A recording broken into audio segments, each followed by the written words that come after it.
तो हेलो मेरे यारो, आई एम सुप्रीम की सभी के एपिसोड में तुम सभी लोगों का स्वागत है। तो जैसा कि हम सभी लोगों ने तो लास्ट एपिसोड में देखा था कि लॉर्ड सांग ने यहाँ पर लियन को ऑफर दिया था कि बछुआ चुपचाप शामिल हो जा हमारा टीम में, नहीं तो तुम्हारा टीम ही यहाँ निपटा दिया जाएगा। बट हम देखते हैं लॉर्ड सांग की धमकी को सुनने के बावजूद लियन इसके कह रहा था चल निकल, और ये अपने मन में कुछ चीज़ों को सोच रहा था। और इस एपिसोड की शुरुआत में हम लोग देखते हैं लॉर्ड सांग ने अपने आर्मेरियर वेपन को पूरी तरीके से एक्टिवेट करना स्टार्ट कर दिया होता है। उसके रिंग्स, उसके सर्कल्स जो होते धीरे धीरे कर एक्टिवेट हो रहे होते हैं, और उसके एक्टिवेशन होने के साथ ही हमें वहाँ पर एक अलग ही यूनिवर्स क्रिएट होते हुए दिखता है। वहाँ के जो नॉर्मल से बादलें वगैरह होती है सब हटकर चारों तरफ स्टार जैसी कुछ अजीब सी फॉर्मेशन बिछ रही होती है। मतलब ऐसा लग रहा होता है कि ये अपने उस आर्मेरियर वेपन में लियन को खींचने की कोशिश कर रहा है, बट लियन उससे बचते हुए पीछे की ओर हट रहा होता है। और इसके ऐसे पावर्स को देखकर लियन कह रहा होता है ये जो साला सांग है इसने अपने आप को मार्शल सॉवरेन में ब्रेक थ्रू करवा लिया है। मतलब कि पहले कल्टीवेशन में लोअर लेवल था ना, इनका कल्टीवेशन दबा हुआ था, तो सुप्रीम थे मतलब किंग वगैरह, फिर सुप्रीम ग्रैंड मास्टर, ये सब कुछ बनते हुए अब सुप्रीम रियलम क्रॉस करके ये मार्शल सोवरेन में भी पहुंच चुका है। और इसको इस सब कुछ चीज़ों करते हुए देखकर लियन भी अपने वर्ल्ड गॉड मोनूमेंट को फटाक से बाहर निकाल लेता है कि तेरा ही पास एक परफॉर्म लेवल मतलब डिवाइन लेवल, इधर से ये लोग सेंट लेवल का आर्टिफैक्ट है दोनों के पास, बट ये लोग अलग अलग कॉमिक्स में अलग अलग नाम से कहते हैं। तो मैं सेंट लेवल का देता हूँ, मतलब कि वो डिवाइन लेवल से भी अपर लेवल पर आता है। तो वो कहता है कि मेरे ही पास, सिर्फ इसी के पास नहीं मेरे पास भी है। और ये भी अपने वर्ल्ड गॉड मोनूमेंट के जो वर्ल्ड के पावर्स होते हैं उनके ओहरे को चारों ओर बिखेरना चालू करता है। लॉर्ड सांग भी अपने ओहरे को पूरी तरीके से इसके सामने फॉर्म कर रहे होते हैं, और दोनों की जो स्पेस की अलग अलग एनर्जी होती है, एक तरफ लॉर्ड सांग की जो कि एक तरह से स्टार पावर से भरी हुई आर्मेरियर वेपन है, दूसरी तरफ लियन के पास जिसके अर्थ के 5 मटेरियल्स हैं। और यहाँ पर लॉर्ड सांग कर रहे होते हैं कि क्या तुम यहाँ पर मेरे सेलेस्टियल ऑर्बिट टूल के अंदर की दुनिया देखना नहीं चाहोगे, आ जाओ अंदर। हम देखते हैं लियन कहता है कि तुम्हारा जो ये वर्ल्ड है भाई बहुत ही ज़्यादा ही अजीबोगरीब है, मुझे तो डर लगता है, इतना सुंदर है तुम्हारा वर्ल्ड कि मैं देखने तक की हिम्मत नहीं कर सकता हूँ। क्या तुमको यहाँ पर रेड मून सिटी के लोगों को यहाँ पर चारों ओर बुलवाने का मतलब कि इरादा है? क्योंकि तुम जो यहाँ पर ओहरा फार्मिंग कर रहे हो और जो मैं ओहरा निकाल रहा हूँ और जो तबाही मचेगी, तो यहाँ पर आके फिर रेड मून सिटी के लोग गुत्ती लाल करेंगे। तो यहाँ पर लॉर्ड सांग हंसते हुए कहता है कि मुझे इस बात का डर है, इसीलिए तो मैं यहाँ पर अभी तक खुद को कंट्रोल किए हुए रखा हुआ हूँ। लेकिन मेरे पास एक तरकीब है कि मैं तुम्हें एक ही झटके में, एक ही हमले में पकड़कर निपटाकर बस यहाँ से निकल लूँ। यह सुनकर लियन भी हंसते हुए कहता है कि क्या तुझको लगता है कि तू मुझे यहाँ पर केवल एक वार में निपटा सकता है? क्या तू इसके लिए साले कॉन्फिडेंट भी है कि तू मुझे एक वार में हरा सकेगा और एक वार में फिर मुझे पकड़ भी सकेगा? हम देखते हैं यहाँ पर लॉर्ड सांग के आर्मेरियर वेपन को एक्टिवेट होते हुए देख लियन पहले कंपेयर करता है, अपने मन में कहता है कि जो यहाँ पर ये शैतानिक गोले का उपकरण है लॉर्ड सांग के पास, इसका जो पावर है मेरे वर्ल्ड गॉड मोनूमेंट से बराबर है, लेकिन अभी फिलहाल उसके पास कई गुना अधिक कंट्रोल है अपने आर्मेरियर वेपन से, जितना मेरा कंट्रोल मेरे वर्ल्ड गॉड मोनूमेंट में नहीं है। इसीलिए मुझे यहाँ पर कुछ और हुक्म के निकालने होंगे। और लियन यहाँ पर हाथों को जोड़कर अपने मतलब कि और पावर्स को रिलीज करने के लिए तैयार हो रहा होता है, कहता है कि मेरे वर्ल्ड गॉड मोनूमेंट के पूरी ताकत के साथ इसे यहाँ पर सप्रेस नहीं किया जा सकता है, इसीलिए। और हम अगले ही पल देखते हैं लियन के धर्मा बॉडी को, उस डिमोनिक धर्मा बॉडी को जिसे लियन ने एक अलग ही लेवल पर ले जा चुका है। और इसकी यह धर्मा बॉडी जो है वह हर तरह के मतलब जितने भी लियन के पास आर्टिफैक्ट है उनका इस्तेमाल कर सकता है, क्योंकि बंदे के पास 6-6 8-8 हाथे हैं। और हम देखते हैं उन सभी को मतलब उस धर्मा बॉडी को एक्टिवेट होते हुए देखकर लॉर्ड सांग पहले हैरान होता है, कहता है हाँ ये क्या बवाल चीज़ है, ये किस तरीके की डिवाइन पावर इसके पास मौजूद है। और हम देखते हैं लियन के हाथों में जितने वेपन्स थे, जितने तरह की स्वॉर्ड्स थी, वो मतलब कि आइसी स्वॉर्ड, साथ में वो स्कॉर्पियल स्वॉर्ड और वो थंडर हैमर जिसकी तो पावर ही अलग है। और हम देखते हैं सबको सीधे लॉर्ड सांग की ओर तानते हुए कहता है कि ये मेरी अनूठी एक न्यू कला है, अगर तुम्हारे पास इतनी ताकत है और तुम्हें लगता है कि तुम इन सभी चीज़ों को भेदते हुए मुझे यहाँ पर इतनी आसानी से हराकर और पकड़कर ले जा सकते हो, तो तुम इसे आजमा सकते हो, तुम मेरे पहले शिकार बनोगे मेरे इस ट्रू धर्मा बॉडी फॉर्म का। हम देखते हैं सुनकर लॉर्ड सांग हंसते हुए कहता है कि अरे यार सचमुच में मैं इसे आजमाना तो चाहता हूँ, लेकिन क्या ही करूँ, अभी नहीं कर सकता हूँ। मुझे अब एक बार में तुम्हें यहाँ पर पकड़ने की जो परसेंटेज है, जो मुझे पहले लग रही थी कि कम से कम 10% होगी, लेकिन अब वो भी मुझे नज़र नहीं आ रही इन सभी चीज़ों को देखने के साथ। मैं हमारी अगली मुलाकात का बेसब्री से इंतजार करूंगा, जहां पर हम अपनी पूरी ताकत के साथ लड़ सकेंगे। लियन भी कहता है हाँ बिल्कुल, अगली बार ही लड़ना भाई, अभी कौन तबाही मचाना चाहता है। मैं भी अपने वेपन्स को यहाँ पर दुनिया के सामने नहीं लाना चाहता हूँ। हमारे पास मौजूद है अत्यंत शक्तिशाली वेपन्स है, जिन्हें कम से कम हर एक व्यक्ति अपने हाथों में लेना चाहेगा ज़िंदगी में एक बार, जिसके लिए वे हमें मारने को आतुर भी हो जाएंगे। इसलिए कम से कम लोगों को इसके बारे में पता चले वही बेहतर होगा। और यह कहकर लियन अपने धर्म फॉर्म को डिस्ट्रॉय कर रहा होता है, उसे फिर से वापस ले रहा होता है। लॉर्ड चांग का होते हैं, बिल्कुल, क्या हम दोनों ने अब तक इस रहस्यमय मतलब कि चीज़ों के साथ अच्छी तरीके से हमने फ़ाइट नहीं की है और इन सभी चीज़ों को अभी फ़िलहाल के लिए छिपा कर रखना ही हमारे दोनों के लिए बेहतर होगा। तो लियन कहता है कि रुको, अभी तुम कहाँ जा रहे हो? सबसे पहले रू बिंग कहाँ है? वो मुझे दे रखो। हम देखते हैं सुनकर लॉर्ड चांग कहता है कि मैंने उससे सिटी से बाहर निकालने का वादा किया है और मैं अपने वादे को यहाँ पर बिल्कुल भी तोड़ नहीं सकता हूँ। मुझे अपना वादा पूरा करना ही होगा, उसके बाद तुम चाहो तो उसे ले जाना। हम देखते हैं सुनकर लियन कहता है, अच्छा वादा मुझे यहाँ पर कि चूरन चटा रहे हो कि साला उसे बाहर ले जाओगे और उसके बाद छोड़ दोगे। यहाँ पर तुम लोग उसका इस्तेमाल करते हुए रेड मून सिटी से निकलने का तरीका खोज रहे हो, है ना? और हम देखते हैं जो लियन होता है वो बस तेज़ी से यहाँ से जाने लगता है, तो उसे अचानक जाते हुए देखकर यहाँ पर लॉर्ड सांग भी हैरान होता है कि आखिरकार इसे क्या हुआ अचानक, और ये कहता है कि क्या अब तुम यहाँ पर मेरी रास्ते की रुकावट बनना चाहते हो और यहाँ पर मुझे रोकना चाहते हो? क्योंकि लियन जा रहा होता है रेड मून सिटी के लोगों को बताने के लिए, मतलब कि आगाज़ करने के लिए कि ये बंदा यहाँ पर है और इसने रोबिन को किडनैप कर रखा है। बट हम देखते हैं लियन जा पाता, उससे पहले ही आसमान से कोई बंदा टपक रहा होता है और ये दोनों बंदे ही देखकर हैरानी हो जाते हैं, क्योंकि हम देखते हैं कि वहाँ पर एक लाश आकर धड़ाम से गिरती है और यह देखकर लियन कहता है, ये क्या? ये तो वही गार्ड है ना जो अभी-अभी यहाँ से भागा था। तो हम देखते हैं कि उस मतलब कि उस लाश को कुछ अजीब तरीके से रिएक्ट करते हुए और उस पर अजीब तरीके का प्रेशर पड़ते हुए, और यह देखकर लॉर्ड सांग भी काफ़ी ज़्यादा हैरान होते हैं, क्योंकि वो प्रेशर इन पर भी लग रहा होता है और अचानक इनकी बॉडी के अंदर कुछ होता है और हम देखते हैं ये खून की खाँसी खाँस देता है। मतलब कि इस बंदे पर एक अटैक किया गया हो और इसे पता भी नहीं चलता है और ये इस चीज़ों को फ़ील करके कहता है, आखिरकार ये क्या है? उफ़! और हम देखते हैं लियन भी कहता है, मुझे तो पता भी नहीं चला साला किसने कब और किधर से अचानक हमला कर दिया। और लियन खुद को बचाने के लिए तुरंत ही अपने गोल्डन बॉडी के साथ अपनी थंडर लाइटनिंग बॉडी को भी एक्टिवेट करने लगता है और कहता है बॉडी लाइटनिंग ट्रांसफॉर्मेशन, और इसी के साथ हम देखते हैं कि वह अपनी इस बॉडी को काफ़ी तेज़ी से एक्टिवेट किया होता है, जिसकी वजह से यह बच पाता है, क्योंकि अगला हमला जब इस पर होता है इसके थंडर बॉडी पर, तो वह बॉडी झेल लेती है और उसकी वजह से इसकी जो एक्टिवेशन बॉडी फॉर्म होती है वह डिस्ट्रॉय हो जाती है। और हम देखते हैं लियन भी कहता है कि आखिरकार ये किस तरीके का वाटर पावर है, मेरी बॉडी के जो बिजली की जो ट्रांसफॉर्मेशन तकनीक है उसे उसने यहाँ पर इसे भेद दिया है, इसे तोड़ दिया है। अगर यहाँ पर कोई वाटर एलिमेंटल पावरफुल एक्सपर्ट मौजूद तो नहीं है, वह कहीं छिपा हुआ तो नहीं है। और फिर लियन यहाँ पर अपने मून आई को एक्टिवेट करता है और चारों ओर को छान मारता है और उसे वह बंदा मिल भी जाता है, क्योंकि दुनिया का सारा एक्सपर्ट कहीं से भी बच सकता है लेकिन इस मून आई से नहीं बच सकता है, क्योंकि इसकी पावर एक नेक्स्ट लेवल पर मौजूद करती है, बिलोंग करती है। और लियन ये सबको देखकर कहता है, ये रहा साला, ये वहाँ पर मौजूद है। और लॉर्ड सांग पर जब हमला हुआ तो उसने भी डिटेक्ट कर लिया होता है, इसलिए वह तुरंत ही अपने आर्मिलियर वेपन का पावर का इस्तेमाल करते हुए कई सारे वॉइड स्टार्स को सीधे उस कल्टिवेटर की ओर थ्रो कर देता है। और हम देखते हैं बस जितने हमले सीधे उस कल्टिवेटर की ओर जा रही होती है, तो वह कल्टिवेटर यहाँ पर भी अपनी वाटर टेक्निक का इस्तेमाल करता है, जो कि होता है द क्रशिंग वाटर ब्लास्ट। और हम देखते हैं इसके इस क्रशिंग वाटर ब्लास्ट के साथ जो उसके वो स्टार वाली पावर्स टकराती है, और तो वहाँ पर फिर भी कुछ तबाही होती है, लेकिन यहाँ पर दिखाया नहीं जाता। लॉर्ड सांग कहता है कि अच्छा तो ये तुम हो, मतलब कि उस वाइड स्टार टेक्निक से भी इस बंदे को कुछ नहीं हुआ। और ये मोटा गेंडा मटके की तरह फूला हुआ है भाई, और ये हंसते हुए दांतों को दिखाते हुए कहता है, तुमने अभी तक अपना पैसा नहीं चुकाया है और अपना बकाया पैसा बिना दिए यहाँ से भागने की सोच रहे हो? हम देखते हैं सुनकर लॉर्ड सांग कहता है, ओहो अब मुझे समझ में आ गया। आखिरकार जब मैं उस होटल में शराब पी रहा था तो मुझे कुछ गड़बड़ सी महसूस तो हो रही थी, लेकिन अभी अभी आप यहाँ पर पहला हमला जो मेरे बॉडी पर किया वह यहाँ पर एक एनर्जी विस्फोट था। क्या तुम यहाँ पर मुझे एक विस्फोट के साथ ब्लास्ट कर कर मारने के इरादे से उस हमले को किया था? मतलब इसके बॉडी के अंदर धमाका किया इस बंदे ने, लेकिन इसकी बॉडी को कुछ हुआ नहीं। और हम देखते हैं यहाँ पर यह वाटर टेक्निकल कल्टीवेटर कहता है, शराब से समस्या तभी होती है जब वह मेरे संपर्क में आती है। यहाँ पर सबसे पहले तुम मुझे उस ली ई कहाँ है यह बताओ और उसे मेरे हवाले करो। वह हिजड़ों का एनर्जी चूसा हुआ कल्टीवेटर, वो उस भड़वे को ये दोनों पार्टी खोज रहे हैं।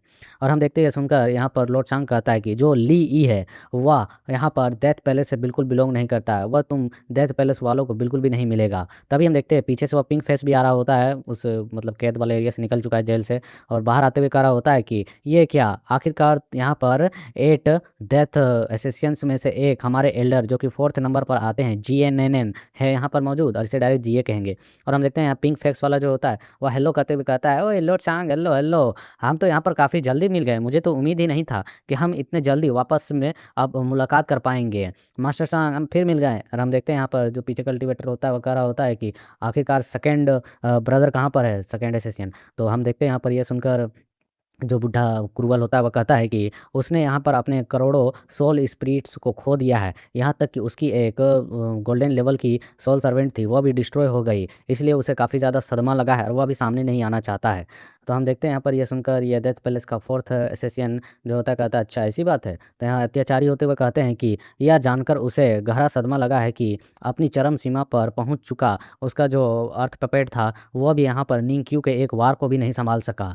यह सुनकर यहाँ पर यह फोर्थ वाला मोटू कहता है जीए कि आखिरकार निंग की शक्तियों के बारे में तुम लोगों को पता ही क्या है। मुझे डर है कि केवल उसे बॉस ही हैं जो उसे काबू में कर सकते हैं। और हम देखते हैं यहाँ पर जो लॉर्ड छांग होते हैं वह यहाँ पर इन लोगों की ओर देख ही रहे होते हैं, इनकी बकवासों को सुन ही रहे होते हैं। पिंक फैक्स जो होता है वह कहता है कि बड़ों के बातचीत का समय नहीं है, बेहतर होगा कि सबसे पहले हम यहाँ पर रेड मून सिटी से निकल जाएं और फिर बाकी चीज़ें बाद में डिस्कस करें।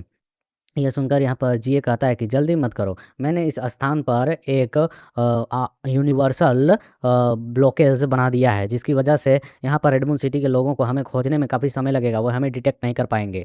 और वह फिर फिंगर सामने की ओर करते हुए कहता है कि पहले इन दोनों को पकड़ लेते हैं क्योंकि यहाँ पर सिटी छोड़ने के लिए हमें जियांग रूबिंग का इस्तेमाल करना पड़ेगा। तो हम देखते हैं यहाँ पर पिंक फेस कहता है कि एल्डर क्या कुछ लोगों के खिलाफ यहाँ पर इतने बड़ी संख्या में जो हम लोग हैं, हम लोग मतलब इधर 3-4 लोग हैं और उधर वही 2 ही बंदे हैं, इस पर हमला करना सही होगा।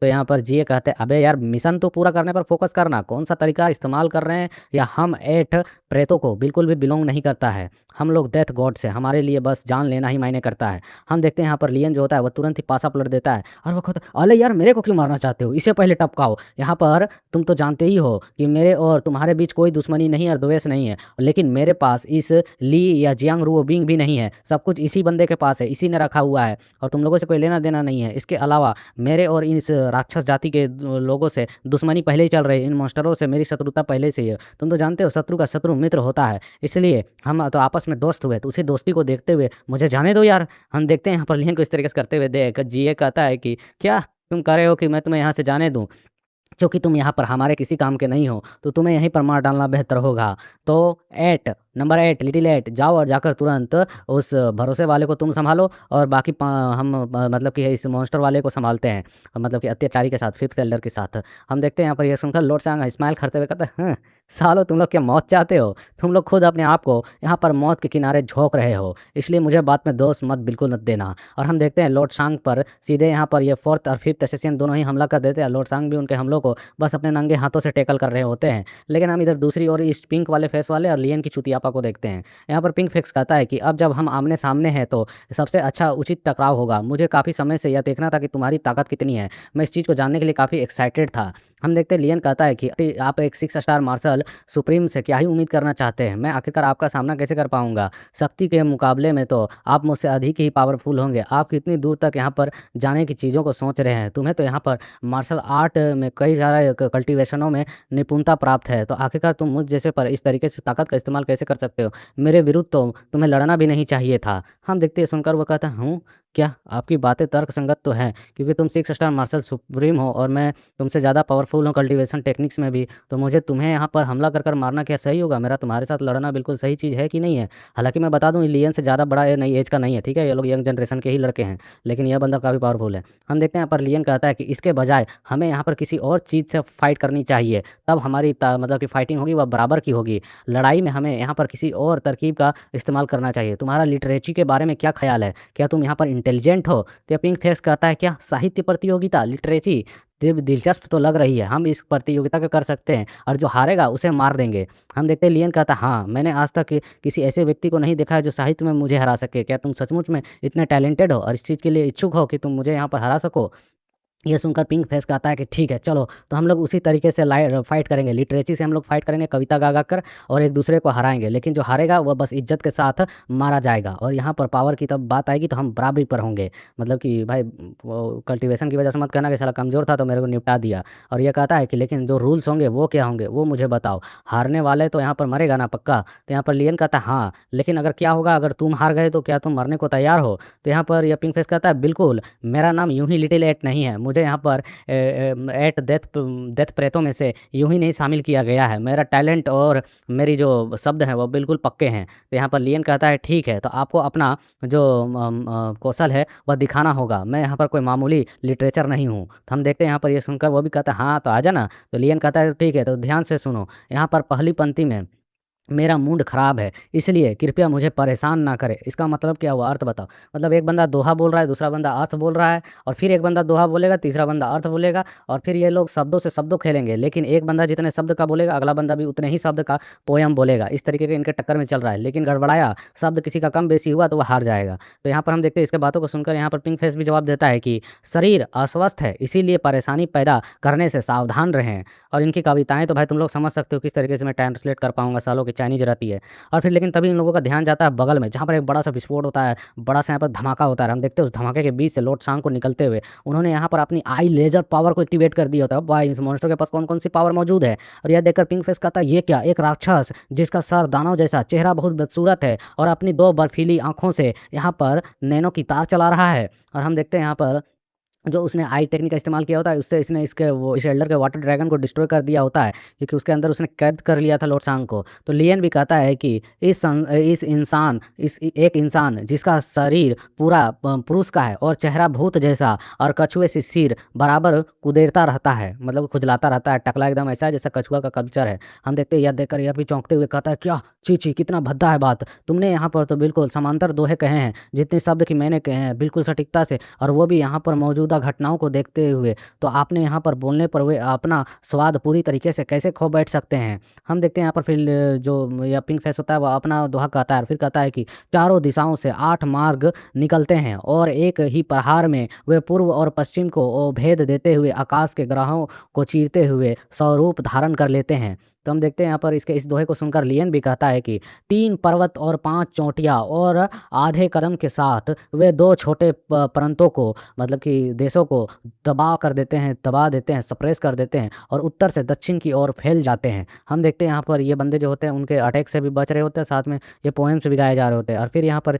पिंक फेस कहता है, रुको रुको, समरूपता एकदम सही होने के बावजूद मुझे कुछ अजीब सा महसूस हो रहा है। आपके जो दोहे हैं वह रचना के लिए बिल्कुल वर्तमान दृश्य का उपयोग नहीं करना चाहिए। आपको कुछ कल्पना करके भी बोलना होगा, मतलब कुछ सोच के भी बोलो, सामने हो रही घटनाओं को देखकर नहीं। तो हम देखते हैं यहाँ पर लियन कहता है कि हाँ हाँ, मैं आपकी विनती मान लेता हूँ, चलो ध्यान से सुनो। तब कल्पना की चीज़ें सुनना चाहते हो और दोहे की टक्कर लेना चाहते हो, तो मैं एक दोहा कहता हूँ, वो भी सिर्फ 3 अक्षरों का। तुम्हें भी उनका 3 अक्षरों में जवाब देना है, अर्थ एंड हेवन और एक मनुष्य। हम देखते हैं, सुनकर वह कहता है, क्या 3 अक्षरों का दोहा? 1 मिनट, इसके जवाब में मुझे 3 अक्षर का इस्तेमाल करना है। और ये अपने मन में कहता है कि पहली पंक्ति 3 शब्दों का प्रयोग किया गया है, इसलिए इसे दूसरी पंक्ति में दोहराया नहीं जा सकता है। और 3 आधारशिलाओं के अंतर्गत केवल 3 शब्द हैं। मैं चाहे कुछ भी जवाब दूं, बाद में मुझे 3 शब्द से 1 शब्द बढ़ना ही होगा, लेकिन मैं इसके साथ में कौन सा जवाब दूं, क्या कल्पना करूं? और वह कहता है कि 1 मिनट, 3 आधार, हेवन, अर्थ और मनुष्य,